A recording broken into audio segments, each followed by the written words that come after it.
ದರ್ಶನ್ ರಾಜಕೀಯಕ್ಕೆ ಬರಬೇಕು ಎಂದ ಜಂಜಿ. ನಟ ಉಪೇಂದ್ರ ಎಲೆಕ್ಷನ್ಗೆ ನಿಂತ್ರೆ ಪಕ್ಕಾ ಗೆಲ್ತಾರೆ. ಎಲೆಕ್ಷನ್ ನಲ್ಲಿ ಉಪ್ಪಿ ಬ್ರೈನ್ ವರ್ಕ್ ಆಗುತ್ತೆ. ಎಣ್ಣೆ ಮೇಲಿರೋ ಟ್ಯಾಕ್ಸ್ ಕಡಿಮೆ ಮಾಡಬೇಕು. ಗಂಡು ಮಕ್ಕಳಿಗೆ ಫ್ರೀ ಆಗಿ ಎಣ್ಣೆ ಕೊಡಿ.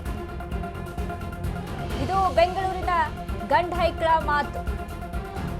ಕರ್ನಾಟಕದ ವಿಜಯ್ ಯಾರಾಗ್ತಾರೆ? ಈ ಪ್ರಶ್ನೆಗೆ ತರಹೇವಾರಿ ಉತ್ತರ ಕೊಟ್ರು ಹುಡುಗರು.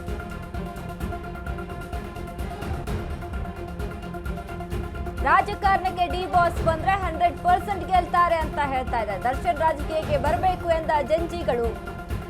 ನಟ ಉಪೇಂದ್ರ ಎಲೆಕ್ಷನ್ಗೆ ನಿಂತ್ರೆ ಪಕ್ಕಾ ಗೆಲ್ತಾರೆ ಅಂತ ಹೇಳ್ತಾ ಇದ್ದಾರೆ. ಎಲೆಕ್ಷನ್ ನಲ್ಲಿ ಉಪ್ಪಿ ಬ್ರೈನ್ ವರ್ಕ್ ಆಗುತ್ತೆ ಅಂತ ಬೆಂಗಳೂರಿನಲ್ಲಿ ಹುಡುಗರು ಹೇಳ್ತಾ ಇರುವಂತದ್ದು.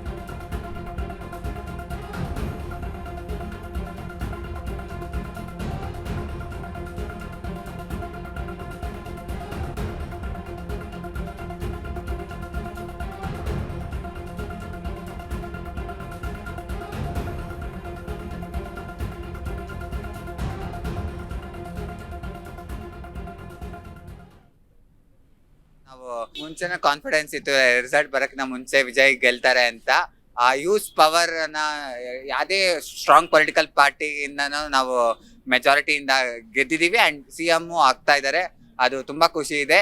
ಸೊ ತಮಿಳ್ನಾಡಲ್ಲಿ ರೆವಲ್ಯೂಷನರಿನೇ ಕ್ರಾಂತಿನೇ ಬರುತ್ತೆ ಅಂತ ನಾವು ಎಕ್ಸ್ಪೆಕ್ಟ್ ಮಾಡ್ತಿದ್ವಿ. ಮೋಸ್ಟ್ಲಿ ಉಪೇಂದ್ರ ಅವರಿಗೆ ಅದು ಕೆಪಬಿಲಿಟಿ ಇದೆ ಅನ್ಸುತ್ತೆ. ಸೊ ಅವ್ರ ಪ್ರಜಾಕೀಯನು ಸ್ಟಾರ್ಟ್ ಮಾಡಿದ್ರು. ಮೋಸ್ಟ್ಲಿ ಅದು ಈಗ ಇನ್ ಪ್ರೋಗ್ರೆಸ್ ಇರ್ಬೋದು. ಸೊ ಮೋಸ್ಟ್ಲಿ ಉಪೇಂದ್ರ ಅವರು ಅಥವಾ ಯಾರೇ ಉಪೇಂದ್ರ ದರ್ಶನ್ ಅವ್ರು ಕರೆಂಟ್ಲಿ ಅವ್ರಿಗೆ ಈಗ ಜೈಲರ್ ಇರೋದ್ರಿಂದ ಅದು ಪಾಸಿಬಲ್ ಆಗ್ತಿಲ್ಲ. But Upendra I recommend Upendra sir. Yash ಗೆಲ್ಬೋದು. So if he stands for the election, he's having so much of fan following in Karnataka, so yes, he can. Ma'am, because nowadays people are mostly voting whom they know, like who is famous personality, right? Right. Even in social media, you can see people are telling if Virat Kohli stands for election, what will happen? So in that sense, if Yash stands for election, yeah, there are chances of him to win. His personality, like his presence itself is. D-boss. Actually D-boss.